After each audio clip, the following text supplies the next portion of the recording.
Slindro, slindro. Songo, songo. Ya. Diringi Trang Tuna Dadong. Oh iki. Pekarmane ketua panitia Bapak Brigjen Ludi Prastyana ya.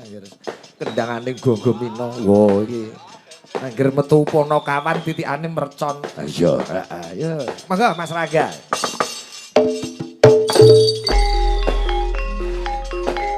Monggo Cak Yuda.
Alhamdulillah, suwe ora jamu-jamu pisan godhong tela. Napa menika? Suwe ra ketemu pisan karo Cak Yuda. Godhong tela rasane pahit, ketemu karo Cak Yuda karo Ki Dalang Sigit. Alhamdulillah. Pahit-pahit buahe pete. Napa niku Cak Yuda? Ketemu karo Ki Dalang Sigit ning desa Gugurante.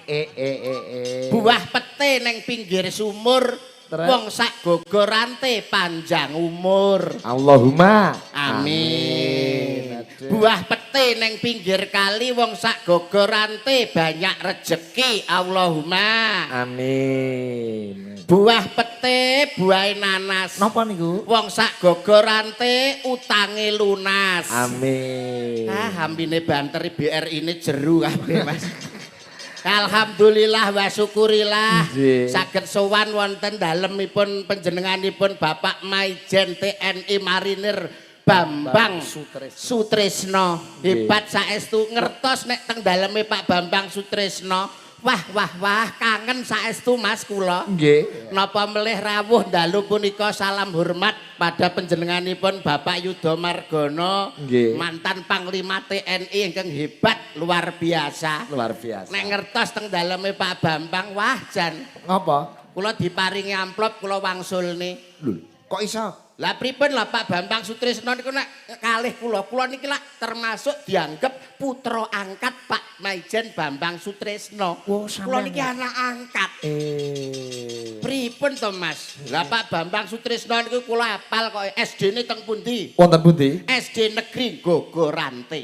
Oh. Hafal kula. SMP-ne? SMP-ne SMP 5 Kota Kediri. Pesantren Kota Kediri. Tenane kok iso apa? SMA-ne Nggih. SMA 3 Negeri Kota Kediri lho. Anak angkat nggih hafal to Mas? Pripun to sampean setelah lulus baru masuk Akademi Angkatan Laut Angkatan 33 tahun 88 satu leting dengan Bapak Panglima TNI Bapak Laksamana Yudho Margono. Hebat, tepuk tangan. Weh. Alah. Sampean ngerti lah kuwi kancamu sampean kok meneng. Putra angkat Pak Bambang Sutresno iki lho. Putra angkat Pak Bambang Sutresno. Heeh. Ngene mbok sombongno. Lho, Putra angkate Pak Bambang kok putra angkate kok sombong. Lah kowe iki lho apa? Aku ya putra angkat. Kowe putra angkate Pak Bambang Sutresno. Ora, Putra angkate sapa? Mbah Begok, Mbah Begok iki sapa? tukang pijet gogo rantai. Kok tukang pijet gogo rantai kok oleh sombong ki lho kok iso. Penting ya anak angkat. Ah kula panjenengane niku hebat luar biasa lho Mas Sigit. nggih Cak Yuda. Nalika timuripun, nalika tasih alit, nalika tasih remaja, ngajinipun kula nggih ngertos. Ngerti nggih? Ah nggih wonten ngajeng wonten dalemipun Mbah Kiai Abu Bakar. Wow. Ah piyaine nika piyayi sing hebat, lembah manah turya sregep tirakat. Wah nggih cetok menika wong panjenenganipun Bapak Bambang Sutresno poso ora bae ben poso Daud. Nggih. Dina poso dina ora. Poso napa mawon dileksanakne. Kapurih napa wong niku nek gelem tirakat mesti bakal kasembatan apa Kang Jinangka. Wong tirakate wong Jawa niku nuwun sewu. Napa? Wonten unen-unen simbah-simbah kala rumiyin. Pripun? Wong ki aja nganti mangan ning isor longan, turu bantalan merang. Lha iki ilmu tuwa lho, iki ilmu tuwa. Sik baleni. Wong kuwi aja nganti pangan Mangan ning isor longan, turu bantalan merang. sing tegese pripun? Mangan ning isor longan kuwi tegese longono nek mu mangan wong kudu betah luwe alias poso. Turu bantalan merang meleke sing ngarang-arang kudu betah melek. Tirakate wong Jawa pengen kasembadan apa Kang Jinangka kudu betah luwe betah melek. Kuwi lho rungokno kupingmu. Alah marai lara mah. Lho ngentahi niki piye? Lah wong kon betah luwe betah melek praya lara mah. Wong lara omah kok bingung lho kowe. Ya bingung penyakit angel wi. Lara omah niku ora ngerti resepe kok Mas. Lho sampean ngerti resepe? Lara omah niku penyakit sing gampang ditambani. Aja ngawur lho we. Pengen gak lara omah? Ya pengen. Pindah kidul omah. Oh lah iki. Iki jenenge Ora lara serekaran. omah kuwi. Apik kula nomah, Mas. Lah kok iso? Ben tabrak truk ndasmu. Wong kok nesu. Jenenge tirakat ki poso, Mas. Nggih. Poso niku ngeposke rasa. Poso panjenengane nindakake poso Senin Kemis. Nggih. Kowe Padha aku ya poso Senin Kemis. kowe ya poso Senin Kemis. Padha iya Tiap Senin, nyenen, tiap Kemis. ngemis. Oleh pira ngono kuwi? Ya ora mesti, sok-sok ya oleh 300, sok-sok ya 2 yuta. Oh sing dimaksudne poso Senin Kemis ki ora kok nek Senin nyenen nek Kemis ngemis kuwi ora. Tegese poso ki cegah dahar lan guling tiap dina Senin Kemis. Ora mung Senin Kemis lho, Pak. Dan apa? Lho, poso ngrawat. Sing didahar niku bangsane ijo-ijonan. Padha aku ya. Kuwi yo ngerawat. Ngrawat aku. Yo ijo-ijonan. Ijo-ijonan. Sing Apa? pangan apa? Ya enek bayem, kangkung, Terus kaos kaki tentara. alah. Wah, ya ijo. Ya ijo ki tegese apa sayuran kok iso kaos kaki barang kok iso. Kuwi nek poso ngrawat. Ngrawat. Panjenengane ya ora mung poso ngrawat, poso mutih. Ya padha aku ya mutih. Kowe ya poso mutih. Poso mutih aku. Sing dipangan bangsane putih-putihan lho. Iya ya. Sego Ora apa? pocongan. Anoman. Wong kok senenganmu cengengesan iki lho, wong kok iso. Awake dhewe malam hari ini berhibur. Panjenengane Pak Bambang Sutresno ki piyayi hebat lho, Mas. Beliau itu adalah ketua umum Lemkari, Lembaga Karate Do Indonesia. Kalau beliau senang dengan karate, kula rada beda. Panjenengan? Kula senengane karambol. Oh lah. Lah kowe Beda karo aku. senengan apa? Aku yo karaoke. Padha karane. Penting nganggo kara. Lah ya karo diri ki karo kanca-kanca karawitan. Nah. Ngene iki nuwun sewu lho Mas. Ngeten iki menjalin silaturahmi ngraketke paseduluran Leres. nek piyayi Jawa mastani lak sedekah rasa. Nggih. Wong sedekah kuwi ora roboh, Malah bakoh, ora lokak, malah kebak, ora rugi, malah bati, tuna satak. bati sanak. Niki lho paham ternyata bab Paham sedekah. ini. Wong sing gelem sedekah ora roboh, Malah bakoh, ora melarat, malah kuat, ora lokak, malah kebak, ora rugi, malah bati, tuna satak. bati sanak. Mulane nuwun sewu Pak Nggih, Sigit. nggih. Bondo donya niku lak namung titipan. Leres. Pangkat kuwi mung sampiran, nyawa kuwi mung Gaduhan. gaduhan. Mulane bondo donya sing titipane Gusti Kang Maha Kuwasa, titipane pangeran, ayo padha disedekahke marang sapa sing berhak nampa. Iki berarti hebat. Sedekah rasa nyenengke wong akeh menehi marang sapa sing berhak nampa. Apik. Apik apa ya keliru kowe malan. Lho, sedekah kok kleru ki piye Dol, modal? Lah, omongmu ngarep iki bondomu ming titipan. Bondo titipane Gusti Allah. Lah iya kok malah mbok weh-wehno wong akeh. Lah kudune Wong barang dititipi wong ya diopeni no. Misale ngene, awakmu nitip sepeda motor mbok jimuk ora? tak jupuk wong aku titip, Nitip mobil bakal mbok jimuk ora? tak jupuk aku titip. Padha karo kuwi. Dititipi bondo donya ki ora kon ngweh-wehno wong akeh, kon ngopeni.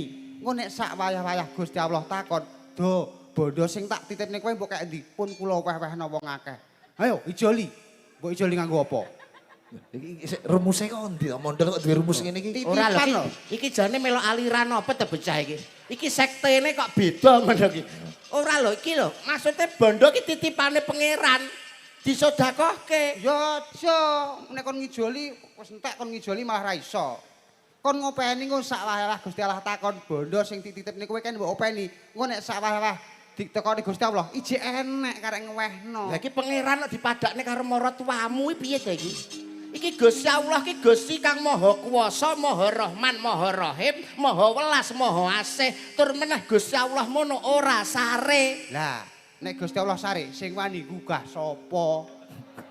Iki bocah piye to iki ya Allah Gusti? Iki jane masyarakat nomor pira to iki? Kowe iki jane paham sedekah apa ora? Ya paham. Wong sedekah ki ya nuwun sewu ya. Wong sing oleh sedekah ki tak gampangne awakmu Ya, ben ya. paham. Wong sedekah kuwi ngono oleh rahmat titik. Wong sedekah Oleh rahmat. Kowe sedekah apa ora? ora Lah sing sedekah bojoku. berarti sing oleh rahmat bojomu ngono wi. Lah, we berarti nyedakna aku pegatan karo bojoku nek ngono. Lho kok iso? Lah kok iso lho? Lah mbok entokno rahmat.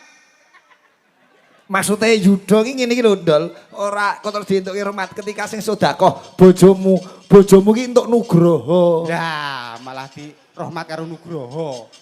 Oleh yuwana. Lah malah telu. Rahmat Wahyu Nugroho. Yono. Oleh slamet. Lah malah selamat glepot bojoku dikeroyok papat. Aduh, bocah kok iso. Kowe iki jane paham sedekah apa ora to? Kowe iki Paham. ngerti rahmat apa ora? Ngerti. Kuwi rahmat sapa? Rahmat bakul mie ayam. Alah. Pi rahmate Gusti Allah Taala. Rahmate Gusti Allah Taala sing ditampa karo umate sing awake dhewe kudu gedhekke rasa syukur.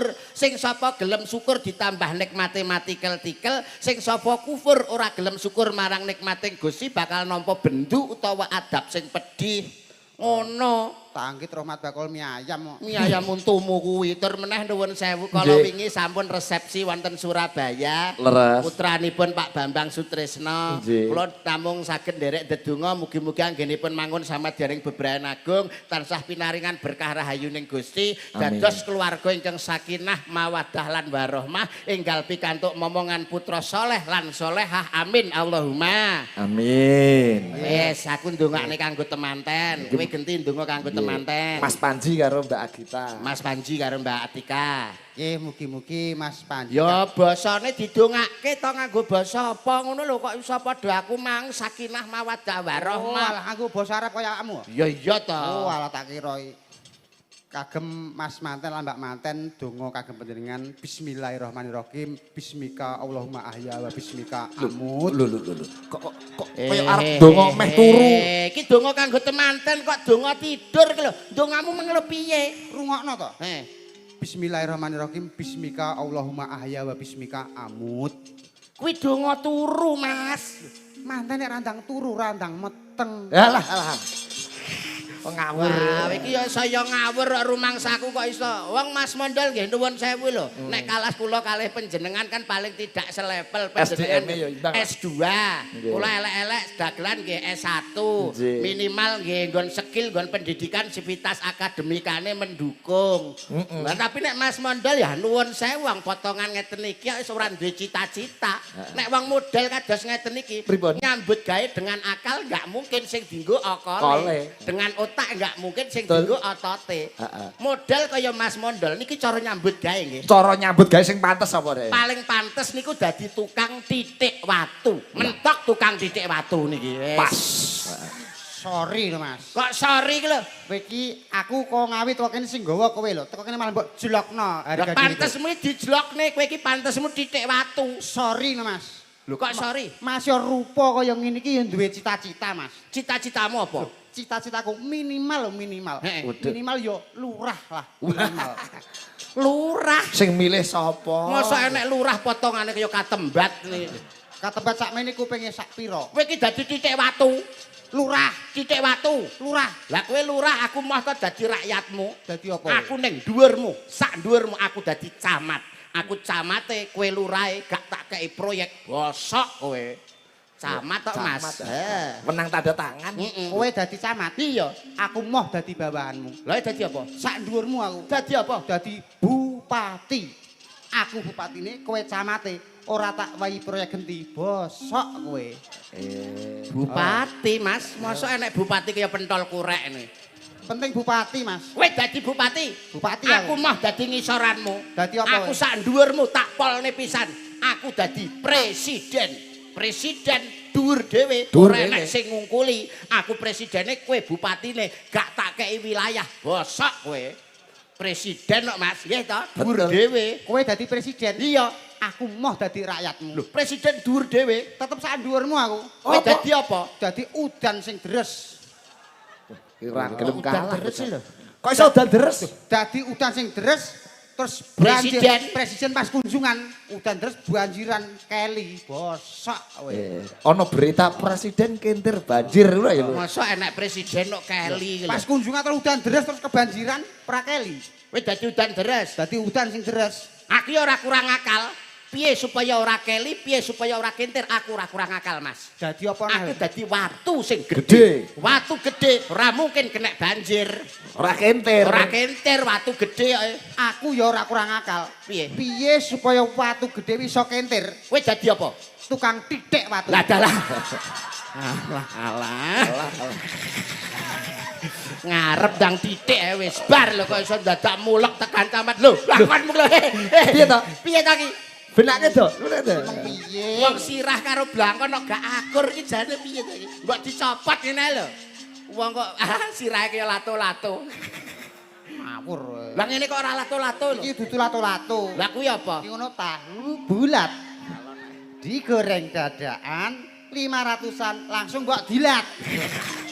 Sing arep dilak sapa kok iso? Lato-lato. Pak Brigjen Ludi rawuh. Pak Ludi rawuh, Wah, hebat, Pak luar Majen biasa. TNI Pak Suwahyanu nggih rawuh. Wah, nggih salam hormat Sembah nuwun, Pak sayanipun Yanu. panjenengan-panjenengan piyayi hebat luar biasa. Dangu mboten kepanggih Pak Ludi. Nggih. Kendangane nek pas gonggo mino sae saestu. Mangke nyun berkahipun kendangi Nggih, nyuwun podang berkah, kuning. Kendang podang kuning dimanfaatke mumpung kepanggih kanca-kanca sinden Cakraningrat dan bintang tamu sinden cilik dari Kediri. Oh.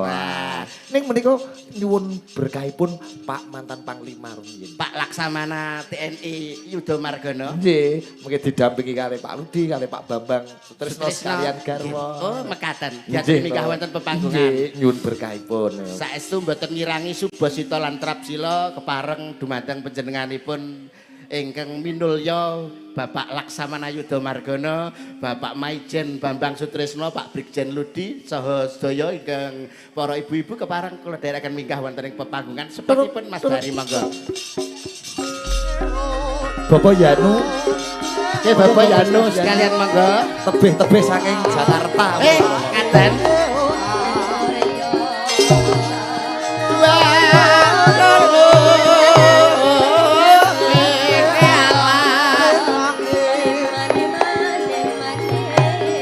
Ngetam kalino opo sampeyan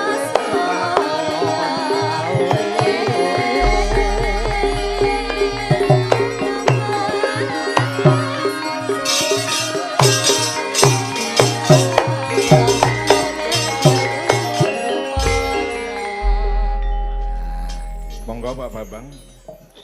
Pak Bambang Sutrisno.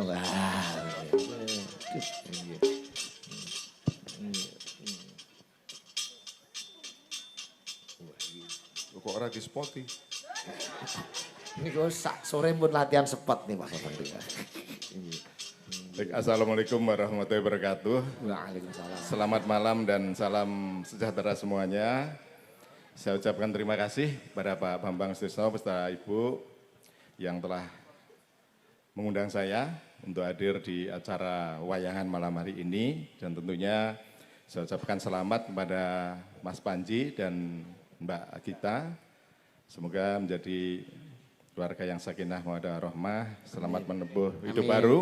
Amin. Dan juga teman-teman saya yang hadir dari Morosagoro, juga dari alumni SMA-nya Pak Bambang dan Bu Lila Bambang, dan juga dari Persatuan Purnaweran Angkatan Laut Rayon Kediri, dan juga masyarakat Gogorante, Bapak Ibu, adik-adik semuanya. Tentunya ini adalah acara yang sangat-sangat spektakuler, wayang kulit, dan alhamdulillah dihadiri banyak sekali, berarti wayang kulit masih menjadi idola kita, karena masih banyak yang menonton.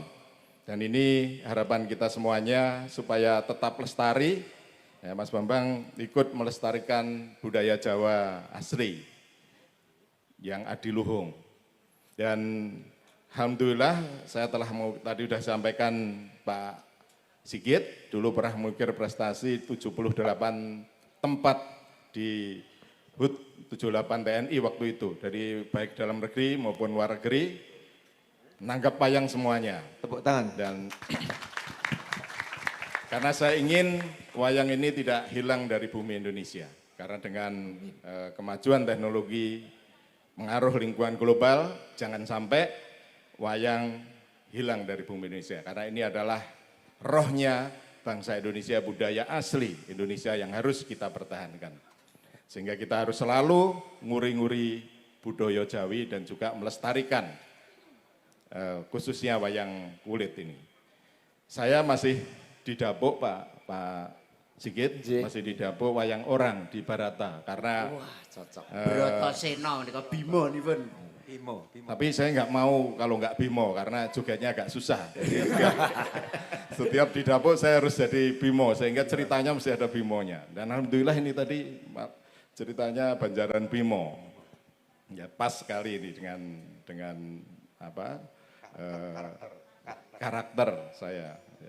Terima kasih Pak Sigit, terima kasih para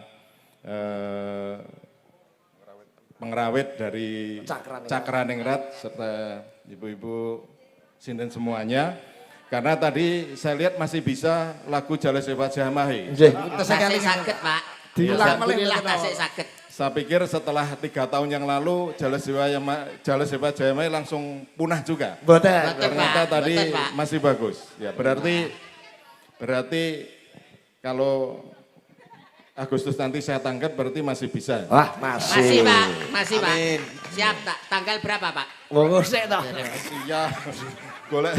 Golek dino sik. Betul, Pak. Mohon maaf, Pak. Kok cedak ning Caruban ngono. Nggih. Nggih.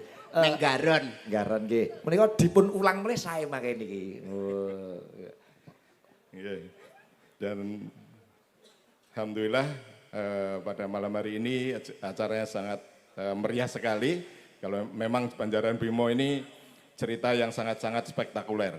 Sehingga Pak Dalangnya tadi saya lihat, itu pasti sambil istirahat itu pasti guyonan tadi. Karena capek Banjaran Bimo itu, nanti sampai ini jangan lama-lama Pak, karena nggak nuntut nanti sampai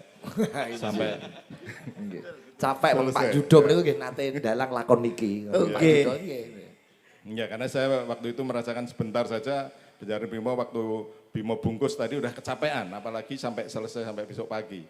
Nah, mudah-mudahan ini dapat dinikmati semua warga Gogorante dan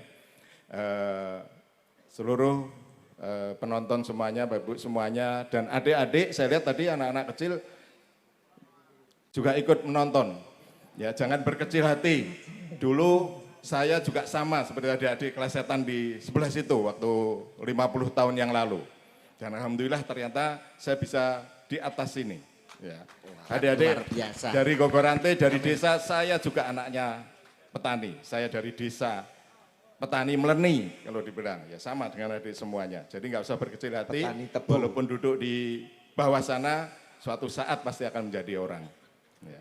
Amin, amin, amin, amin. Tapi harus punya kemauan yang kuat untuk maju. Baik, terima kasih Pak Bambang. Sekali lagi saya akan menyumbangkan gending. Lagu nggih. Gending urutan mau nih biar cepet nih. Oh nggih. Aja dipeloroi, dilanjut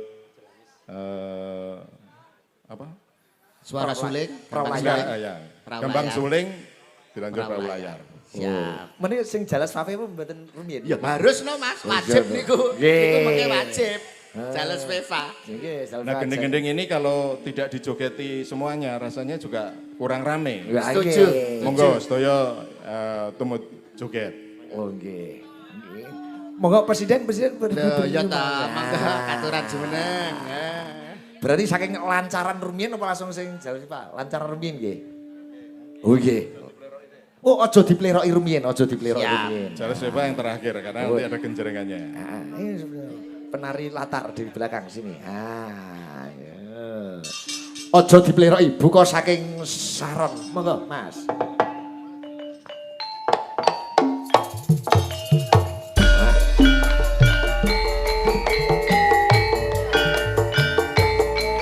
Eling dek, Eling apa-apa iku budaya pancene bener kandamu.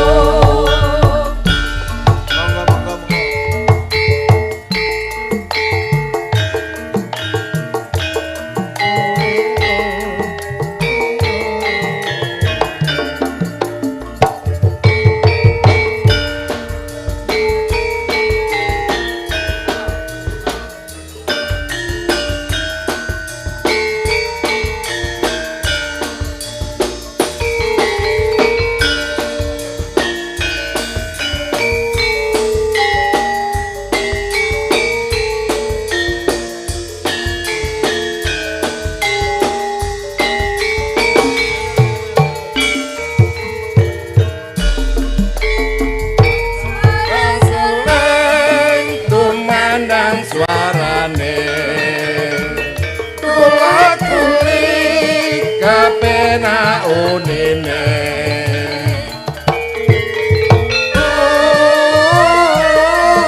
unine lan ranyohake nangkang ketrongka tipung suling sikrak kandangane.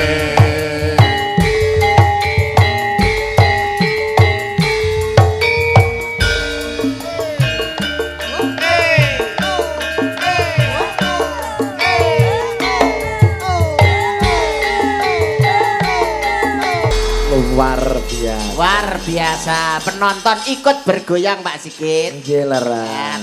Menika dipun lajengaken lancaran Jales Viva Jaya Mahe terus Oke. bablaske lagune. Oke. Menawi menawi mboten klenteng kang kripto lancarane Mas Wahyo kados rumiyin nggih napa sinten iki. Makasih kula wau Mas Wahyo ya, Dik. Coba lancaran Jales Oke. Viva Jaya Mahe. Ayo sinten-sinten. Saking vokal papate sinten Pak Cipito ya. Ini. Aduh. Iya, notasine dicepakke. Heeh, Yo kanca-kanca isih yo apal kok iya. Iya, isih cakraning kraton. Sih, sore mau latihan. Tulu okor. Delok ukur tulu okor. Yo, coba kawaya apa? Presiden siap? Nah, ayo. Jales Viva Jaya Mahe. Jalas Viva Jaya Mahe.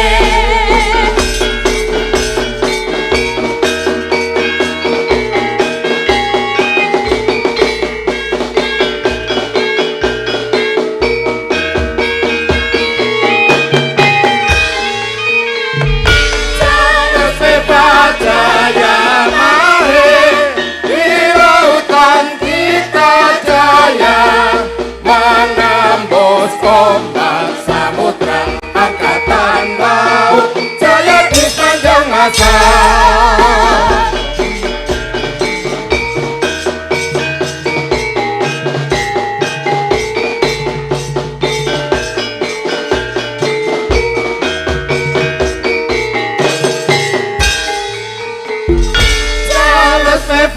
Jaya Mahe di lautan kita jaya menembus ombak samudra angkatan laut jaya di sepanjang masa.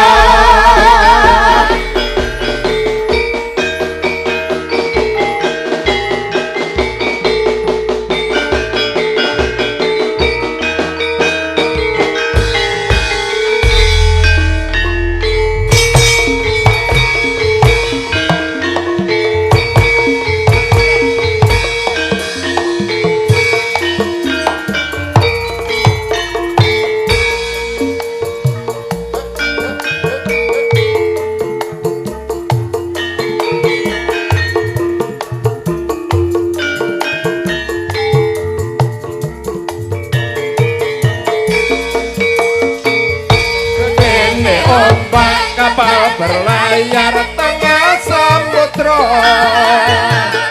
jiwa satria sing ketanam ning jero dada pantang menyerah jiwa kang luhur lan wicaksana katon wibawa dadi bentenge negara kanthi bunga sumringah jiwaning satria harga terdepan pantang mundur bela negara.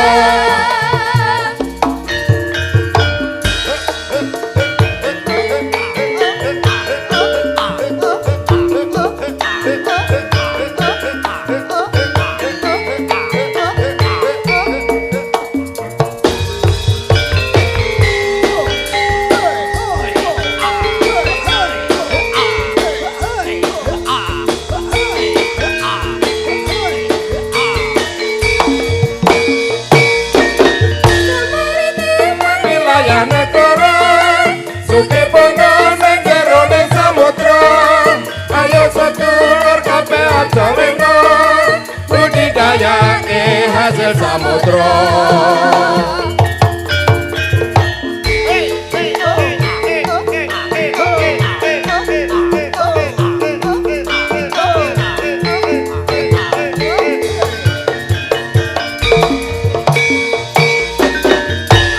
iki satria ning samudra lan sanggup kami sumpah janji setya kanthi ikhlas tulus ning jero dada siap tempur bela negara siji ati siji rasa bareng-bareng bela negara siji ati siji rasa Jalas Viva Jaya Mahe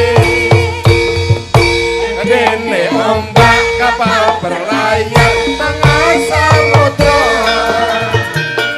jiwa satria sing ketanam ning jero dada pantang menyerah jiwa kang luhur lan wicaksana katon wibawa dadi bentenge negara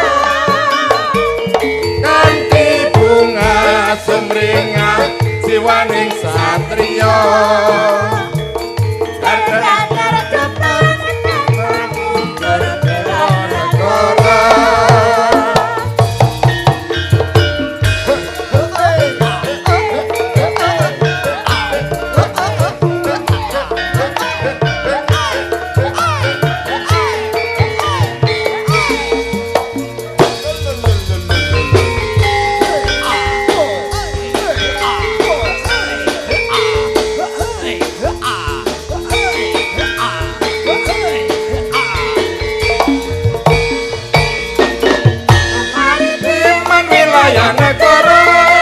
Suke bondo sajeroning samudra ayo sedulur kabeh aja leno budidayake hasil samudra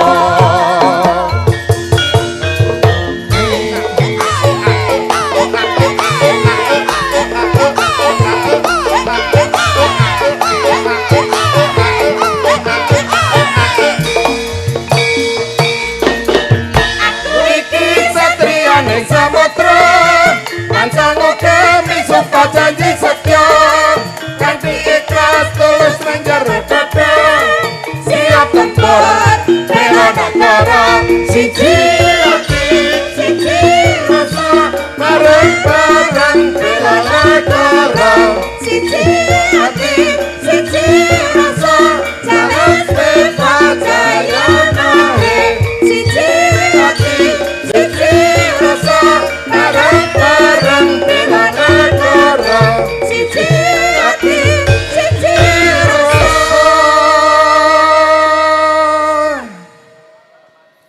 Jalas Viva Jaya Mahe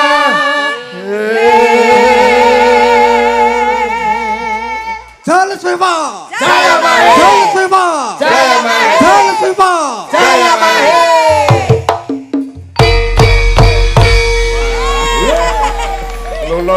lulus tadi yang pertamanya satu ya ini udah 4 lulus Perasaan kula kaya wayangan teng Mabes TNI begini iki wayang. Dari Agustus itu. Ri, bari nyambut gawe Ri. Wah luar biasa Pak Yudo Margono. Sekali lagi aplaus buat matur nuwun. beliau. Iya. Luar biasa. saya. Terima kasih Pak Yudo Margono nggih. Matur nuwun kanca-kanca yoga pun dibagi cerutunipun kula wah.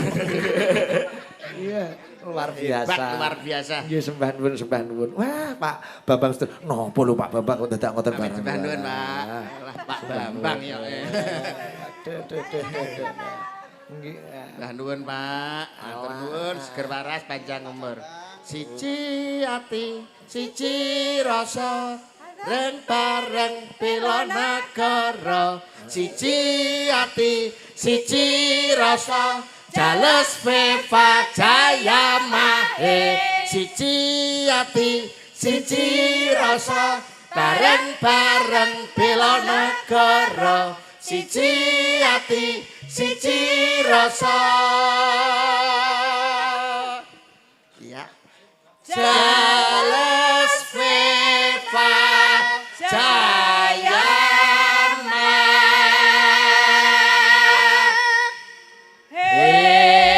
Jalas Viva! Jaya Mahe. Jalas Viva! Jaya Mahe. Jalas Viva! Jaya Mahe. Ya, hebat luar biasa. Wah. Saestu Cak Yudo. Terus kelingan zaman semono. Nggih teng Mabes TNI. Nggih sakderenge teng Mabes wonten Taman Mini napa kanca-kanca. Leres. Nggih Covid menika ingkang ngopeni kula Pak Yudo Margono. Lah, Pak kula nggih Bambang sematen Sutresno, ugi. Pak Yanu. Wah, Pak sing ngopeni Ludi. Pak nalika semanten Pak Legend Marinir Soehartono inggih. Oh Pak Sono nggih, Pak Hartono. Wah. Matur Nggih, suwun, luar matur suwun. biasa menika. Jenengane pun mboten ngasta lho kok. Alah sembah nuwun, Pak. Mengke kula serahkan ingkang fakir miskin dan anak yatim. Sing ndi? Monggo Mas fakir miskin, monggo. Monggo Mas Sigit. Kowe dibagi ya Mas ngono. Hebat. Welah. Oh. Hebat, Enggak kok tulisannya Cak Mondol, kagem Cak Mondol ngono. Oh, berarti kowe ndol. Oh, masak to. Tulisannya wis ilang, Ding. Aduh. Akeh piro pen kok ya ilang tulisane. Lagi ngono ya wis minggo. Nggih, Mbah Nuwun. Hebat. Kurang afdol lamun to Bu Bambang Sutrisno mboten minggah. Ibu Bambang minggah wonten pepanggungan. Nggih, laresno. Mila saking punika monggo Ibu nyuwun berkahipun minggah wonten pepanggungan. Kadherekaken para ibu-ibu Jales Sinastri sedaya mbok bilih wonten kepareng ingkang rawuh. Kakek Mas Sigit Bonang.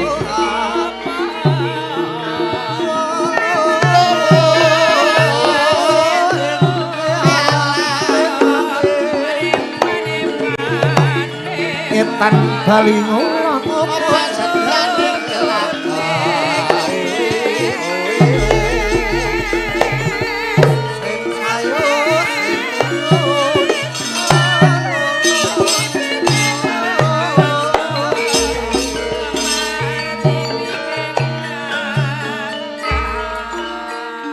Sugeng dalu Bu. Sugeng dalu Pak Sigit. Matur nuwun nyuwun ngapunten kanca-kanca Cakraningrat isuk meruput wonten dugi mriki. Nggih.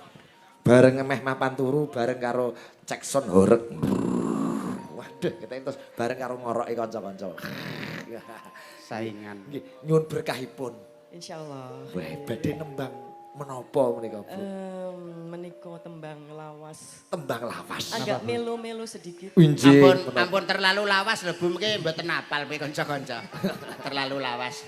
Saderengipun ngaturaken matur sembah nuwun sanget kagem rawuhnya Pak Yudo, teman-teman Morosagoro luar biasa, Mas Hana, Mas Basuki, Mas Madi, kemudian Mas Pugu, kemudian ada adik liting tercinta Komandan Duren katanya. Tapi Durennya belum muncul. Baik, matur suwun juga kepada bapak-bapak semuanya. Kemudian Bapak-bapak Niyogo. Iya, Bapak Niyogo. Ibu-ibu yang Ibu-ibu cantik-cantik. pesinden. Dalem pangkling lho, Pak. Napa nggih Bu? Inggih. Nggih. Pangling wong isuk teko mriki sing bluduk-bluduk. Nah, mila menika. Tasih madul-madul. Madul-madul aslinipun nggih ngeten iki. Aslinipun ngoten nika Bu. Ayu nek do dandan. Sinden niku ketok ayu nggih nek ngeten iki. Pengapesane niku kalih tisu basah. Pengapesane kalih tisu basah. Monggo. Lagunipun menapa, Bu? Napa Ibu? Sewu kutho Wah. wis tak liwati. 1000 City. Sekedap. Nggih. Kalau wau wonten ingkang ngajari sonten-sonten, tapi dalam sampun kesupen. Pangling. Oh, nggih, pangling. Ingkang pundi? Menika Mbak menawi nggih. Ya, menika Mbak Yosi. Ya Mbak Yosi, Dian Pratiwi. Ayo Mbak Yosi jumeneng. Enggak Mbak Yosi. Monggo Mas. Sewu kutho. Sewu kutho. Oke. Coba kaya ngapa sewu kutho. Lah semangga, lah semangga. Yo yo, mangga Cok. Panjenengan seorang perempuan. Oh, nggih.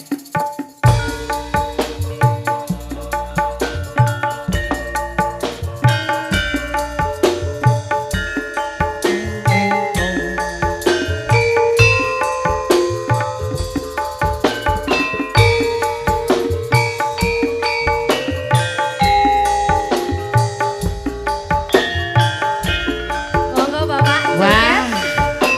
Pak Yudo Margono kepareng.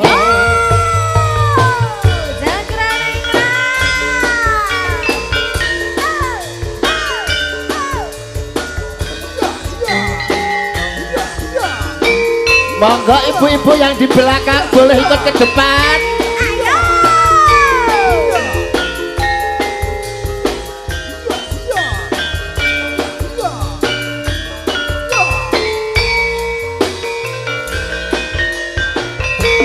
Sewu kutho wis tak liwati.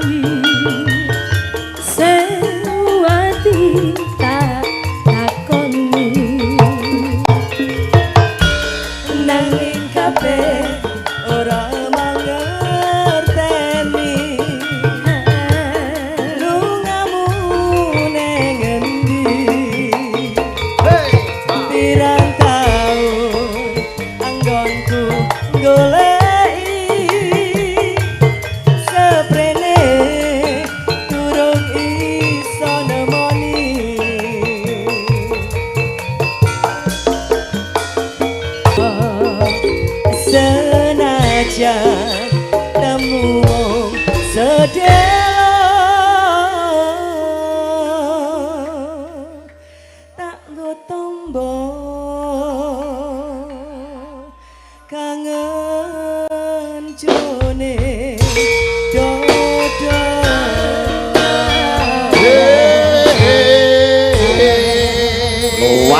Luar biasa. Bu Bambang Sutresno. Bu Bambang. Masya Allah. Jos saestu Bu Saben panjenengan. nika sedekah budaya. Oh Nggih Bu, sedekah budaya. Sedekah budaya. Umpama nanggap ya apa kuat awake dhewe. Mboten ngemongaken 1000 kutha Cak Yuda. Nggih, napa mawon? Kediri istimewa. Saged boleh Lho, dicoba. Bu Kediri Bang. istimewa. Nggih. Oke. Kediri istimewa. Menika lagu kesukaan Pak Yudo juga. Oh, ngaten. Kowe siji-sijine aku bangga karo kowe. Gelem nampa apa anane Cisno kura bakal mletre deng deng deng deng jeng. Wah, yo iso. Hebat swantene jan. Sip. Ora bakal mletre. Ora bakal mletre. Ah, menika namung cupliane. Coba lengkape kaya Diaturke napa? Bu, nggih. Oke. Monggo. Ya Mbak monggo. napa kali sinten Bu? Kali Mbak Sinden atau? Saya mau ngundang mantu Ya. saya sama anak saya. Boleh, boleh. Mantu. Sama Joget anak. aja, joget aja. Anak Di sini mantu. di panggung. Di panggung Joget Bu, nggih. aja, enggak apa-apa. Anak Joget mantu aja. dari di Maluku. Anak Dari mantu dari Maluku. Ambon Manise. Oh, Ambon Ambon. Manise. Arab Atamimi. Oh, Nah. Ambon, Ambon. Ayo, mari anak. Betul, Berjoget boleh. aja, Di atas berjoget panggung. aja. Boleh. Wah, mantu. Nah, monggo. Ya. Hormati Bapak Yudo, ini lagu kebanggaan beliau ini. Siap, Kowe siap, siap. siji-siji nih. Yes. Orang ono ganti nih, Ya, gitu. naik. Ya, ini Mbak Agita. Nggih, Mas Ini Panji. Panji. Oh, Ayo. Mas Panji sama Mbak Agita. Nggih. Salim Cak Yuda. Harus joget loh ya. Harus istimewa jogetnya. Coba Mas Panji jajar Cak Mondol yang dijajar. Coba. Walah, kaya dirembeti uler. Kaya dirembeti uler. Minggir kowe malah ngelek-ngeleki. Mas Panji kaya timuripun Pak Bambang Sutresno kok. Langkung ganteng menika, Oh, ganteng Mas. menika. Nggih. Pangapunten Pak kalah ganteng. Mohon maaf nggih Pak Bambang. Pangapunten Pak Bambang. Ayo, Jogja istimewa coba kayak apa? Ayo. Oke. Sing yakin tuh. Ayo, coba kayak apa? Yo. Wasik.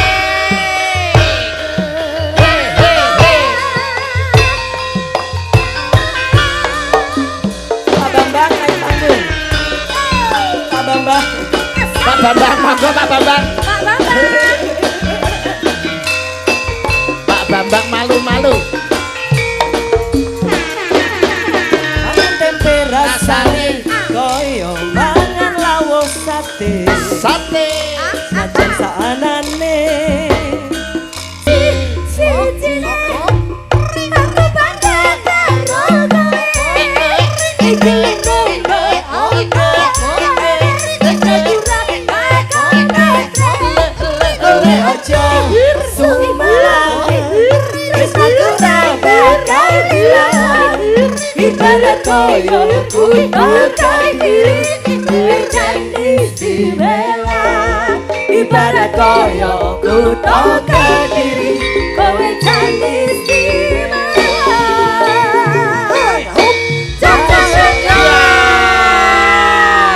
Luar biasa. Luar biasa. Tabarakallah, matur nuwun Pak Sigi. Kula yang matur nuwun. Oh, ditambahi lagi terima Luar kasih. biasa. Dari keluarga Pak Bambang Sutresno untuk Gogorante. Oke, luar biasa. Mantap. Pak Yudo Margono yo bisa yo wah, Wah. joget yo hebat. Oke, keluar remen Pak Yudo Margono, Mas. Bayanganku kaya ning kantor Mabes TNI. So kapan nih? Jing ben teng Agustus wonten dalem mriko Siap. pedium Sekali lagi mriko. nggih Pak Sigit. Oke.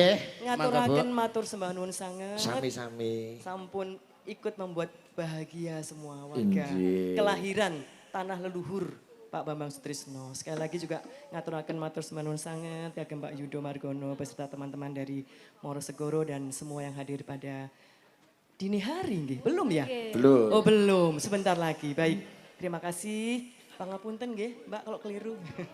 Assalamualaikum warahmatullahi wabarakatuh. Waalaikumsalam warahmatullahi wabarakatuh. Sembah nuwun Bu, piyayine alus lembah manah.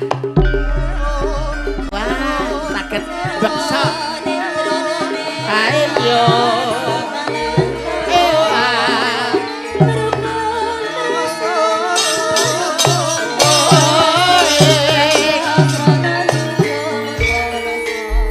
kurang afdol lamun to ketua panitia dereng ngendang. Pak Brigjen Ludi Ludi. Prastiono. Lah, cocok niki wis, cocok niki. Podang kuning sing ngendang Pak Ludi. Cocok, cocok. Pak Nggih, nggih. Brigadir Jenderal. Aturan monggo Pak Brigjen Ludi, nika wonten pepangan yo lagi bengi iki lho Mas nek dagelan kok ngongkon jenderal iki. Wong menika piyayine budaya. Budaya pangapunten Pak Ludi. Kerawitan Bayu Ningrat Mabes TNI menika nggih. Wo beliau Panjenengane. saged ngiringi budaya, saged ngiring. Wah, nek Pak Bambang Sutrisno Ngiwa kalih napa ibu menika. ngendang? Nengen apa ngiwa menika, Bapak? Kula ngiwa biasane, ngiwa teng warung. Wah. Kimura podang kuning pun saged nggih. Dek Kimura saged. Oh nggih, Kimura. Dek Kimura. Dikancani karo mboke karo Eni Wulandari ngene sing loro. Ayo nih. Ayo nih ya. Anake dikancani nih. Selamat malam Duk Kimura. Selamat malam Pak Sigit. Oh, dalemipun pundi Duk Cahayu? Dalamnya Kediring Gringging. Gringging. Gringging Kediri nggih. Kelas pinten sakniki Duk Kimura? Kelas 4 SD. SD pundi? SDN Grogol 2. SDN Grogol 2. Cita-citane Hebat. dadi napa Jing Ben? Sampean bisi mawon cita-citane. Wah, hebat Mas. Napa dadi napa? Dadi manten. Kula ora ngomong lho kok wis disaut ya. Oh, lancang. Napa to cita-citane pesinden. Nembe kelas 4 SD nggih. Nggih. Kok beda karo anake mondol kelas 5 SD meteng. Ngawur kowe iki. Lah nyapa? Wis nglairne kok. Oh, Malah wis metu. Nduk Kimura. Ayo ketoke suaramu, Nduk. Monggo, kuwi podang karo kuning. Mbak Eni karo Mbah Uti, karo Mbah Uti. Ayo nih kancane nih. Prajengane padha nggih pun. Nggih, mengke sing ngendangi Pak Jenderal lho, Nduk Kimura menika. Pangapunten Pak Ludi, kula teng inggih. Kualat awake dhewe. Ning nong. Coba ngagem bawa napa langsung menika? Ngagem bawa. Bawa Mamon. Oke, coba bawane Nduk Kimura. Nadyan, nika lho. Nadyan nika nggih Cahayu. Ayo, Nduk. Karo Pacegulu. Nadyan wujud timbung peksi. Papat SD ngertos peksi nduk sampean. Peksi niku napa? Mboten ngertos. Oh, ya Mung iso nembang urung ngerti teges. Peksi niku manuk. Ngoten nggih.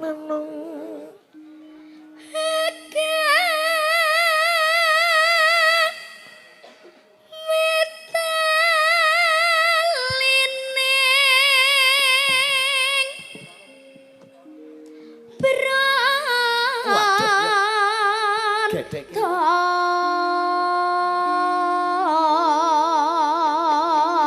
Mbah Putri asmane sinten? Mbah Putri asmane sinten? Yasriati. Oh, Mbah Yasriati. Mbah Sing Yasriati. latih Mbah Putri nggih menika. Bayar sejati. Pas gregel nganggo pacak gulu bareng. Nano. Halus manis. Dadi sinden ruwatan. Merak ati. Kediri ya. Ngeten iki nggih dandan piyambak nduk sampean. Nyanggul sanggulan piyambak. Teng salon. Oh, salon. Salon pas nggih. Salon kok salon pas. Nggih. Koyok kok piye. Mangga. Masa wenggan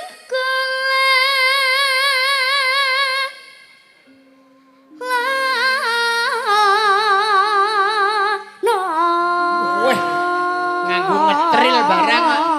Weh, jan edan tenan. kaget tau. Kaget aku. Mau ngetril e. Goleki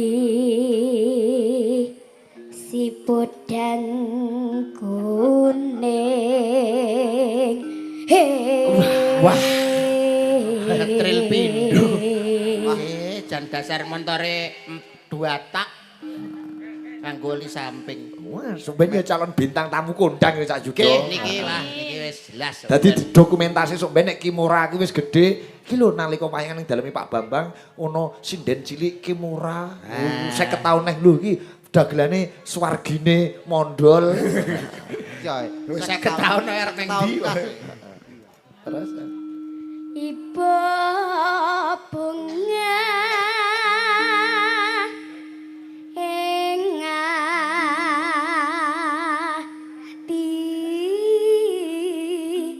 atiku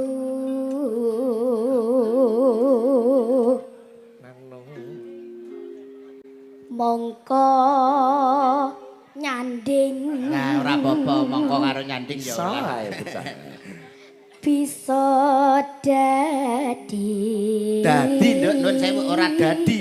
dadi, lah ya dadi dadi, di Angel-angel terus angel. dadi. Ya to. Mangga nyanding bisa ya. nyanding bisa dadi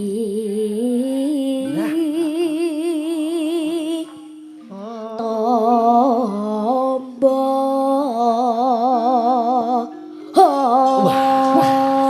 Alah jan. Nganggo jentit barang. Ibuke asmane sinten, Nduk? Ibuke. Yayu Oh ya anakmu Yuk, pinter kene Yuk. Bapake sinten bapake? Wawan Wan anak mucul ki lho. Anakmu iget-geti wong wan. Hebat, mboke ora iso apa-apa lho, anak iso pinter kaya Pinter ngene. iki ya ngene. Ibuke ngentute fales. Ya, podang kuning kawitan saking Mbak Eni nggih buka vokal gitu. Mbak Eni nah. Ya. Pak Jenderal sing ngendang lho, di syuting ya Pak sekendange lho. Awan ning omah wis ora krasani. Keluyuran nang goleki sing tak sayang. Mubeng-mubeng mikir anggon kumpuleni. Ora krasa esuk awan nganti wengi.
biasa, luar Aplos biasa. kagem Pak Brigjen Ludi Ludi Prastiono. Prastiono. Bat pun kepareng berkahi. Nggih nggih Pak Brigjen Pak Jenderal ingin Kebegjan Nduk Pak sampeyan. Yudo Margono niku nggih nek ngendhangi lancar wis karo merem sakit. Kula nonton latihane teng Nggih. Mabes tene. Tapi nek Pak Yudo khusus lancaran. Oh nggih. Pak Ludi niki saged Angger lancaran gugur gunung Pak Yudo wis luro lunem pinem tak tadung da. bat hebat. Oh iya. Kebegjan Nduk sampean dikendangi karo Pak Jenderal gitu Mas. Nggih. Wah, sip. Coba nganu nggo gong nggo Nggih, pukasan nggih, ya. gong. Nggo sambungkeun goro-gorone. Siap. Lagu terakhir doa untuk temanten. Napa menika? Katresnan sejati. Cocok. Katresnane sejati. Mas Panji lan Mbak Agita men awet nganti kaken-kaken lan ninen-ninen. Amin. Sing nyanyi sing durung nembang kalau mau Mbak Ima, Mbak Ida, Mbak Putri, Mbak Lila. Mbak Lila. Siro lupat. Mbak Ida, Mbak Putri, Mbak Lila, Mbak Ima. Coba Jiro lupat bike pinten Mas? Katresnan jadi cekap limitipun. Kathah niki kathah. Oke. Lagu adalah sebuah doa. Katresnan sejati. Oke. Yuk coba kaya apa? Katresnan sejati, katresnane Mas Panji lan Mbak Agita uga katresnane Mbak Gita lawan Mas Panji menawet nganti kaken-kaken lan ninen-ninen. Katresnan sejati, so. Dados.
Makasih Cak Yuda. Nggih, Mas iki. Mengke perkara lagun sambung ngen Sambung goro-goro. gen gara-gara. Kok tak mbacutke lakon sih. Monggo nderekaken. Eh.